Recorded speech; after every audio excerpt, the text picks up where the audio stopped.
So isa nga lang ang game for this Saturday, NLEX Road Warriors versus San Miguel Beermen. So meron nga ako listahan, ang tawag ko dito ay Aljon's list. Ito ang list kung bakit mananalo ang San Miguel Beermen. So sa coach, mas gusto ko ang coach sa NLEX Road Warriors kasi maganda na nilalaro nila simula nung si Jong Oy Chico na ang kumuha sa kanila.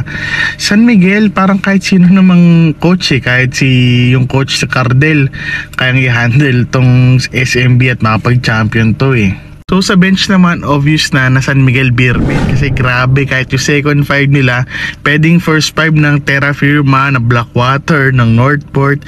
Grabe, isipin mo si Mota Otua nasa bench mo, sila Geronteng, Vic Manuel, grabe, pwede ng first 5 sa ibang team yan So same din sa first 5, San Miguel Beermen, basta may Junmar Fajardo, lamang na talaga. So kung sa import naman, lamang din na San Miguel Beermen, feeling ko mas magaling din talaga na konti lang. Malakas din naman yung import na NLEX pero para sa akin mas magaling yung import na San Miguel Beermen. So sa chemistry, para sa akin pareho lang NLEX at SMB. Talagang may championship experience yun ang lamang ng San Miguel Beermen, pero malakas din yung chemistry nitong ngayon ng NLEX Road Warriors. Feeling ko abot sila kahit siguro semifinals siguro.